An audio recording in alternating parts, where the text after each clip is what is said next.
I play the hardest position in football. Cornerback is a position on the field where the main job is to make sure the wide receiver does not catch the ball. It is also the last line of defense that prevents the offense from scoring. Though the position may not look so hard due to godlike figures such as former cornerbacks Coach O'Brien, Commander Tim Flynn, and Johnny Stevenson, it takes more skill than any other position in football. Some may argue that quarterback or left tackle is the most difficult position in football. But take left tackle Tommy Brandt, for example.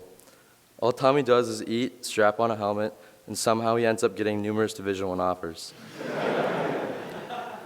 Most of my time as a cornerback is spent running backwards while trying to match the wide receiver's speed. Basically, I am responsible for running the wide receiver's route backwards without knowing which route he is choosing and still be in a position to make a play on the football. If I take a wrong step or try to guess the receiver's route, I am then what is called burned, and there's a large probability that the receiver will catch the ball and score. At this point, everyone in the stadium knows that I am the one to blame, and I will most likely end up on the opponent's highlight tape. With that being said, there are two directions you can go from this.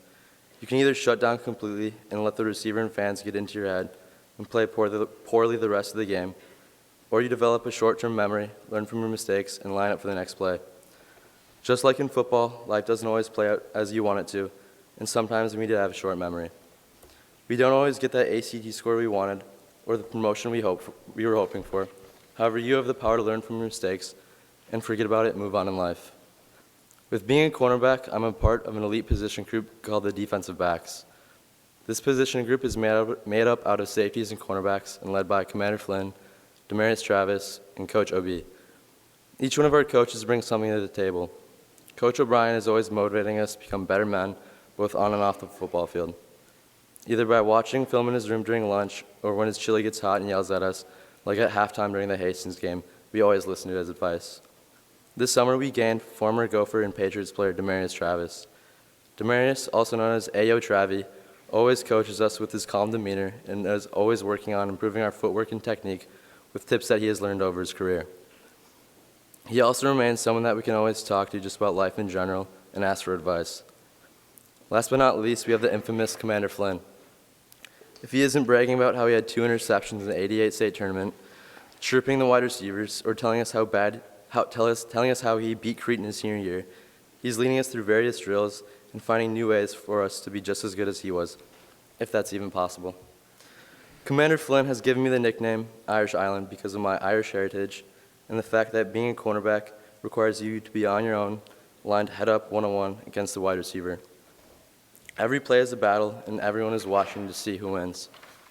In life, there may be times where we may feel stuck alone on an island, whether this may be anxiety, depression, or other various reasons.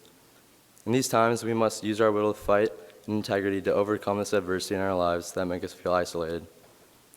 Commander Flynn reminds us every day that the defensive backs are the best athletes on the field. This statement may seem surprising, yet it is true. We run on average 10 times more than just about every other position group, and most of it is done backwards. Since defensive backs are in such good shape from all the running we do, we are on average much smaller than the rest of the team in terms of size, yet we are expected to uphold the standard of cadet defense. For example, when you see number 5, Tony Anger from Apple Valley, who is 6'2" and 220 pounds, and is running at me, who on a good day is 5'11" and 160 pounds, without being touched and with a full head of steam, you may think I would just run off to the sidelines for my own safety. Instead, we as defensive backs are taught to be sacrificial lambs, aim for the knees, and pray. If there is one thing that football has taught me, it is sacrifice. As a defensive back, I am often sacrificing my body in order to make a play that will benefit the team. In today's modern society, we see people acting selfish and only doing things that will benefit themselves as an individual. In life, we must make sacrifices for those around us, and that benefits society as a whole. While the speech may have sounded a bit cocky, I realize that I have 10 of my brothers on the field and countless others are on the sideline that I'm counting on to do their job. The game of football is not playable with just cornerbacks on the field. You need a whole team. In the game of life, make sure to surround yourself with people that care and will make you into a better person. Thank you and God bless. Roll Safety Squad. Take state.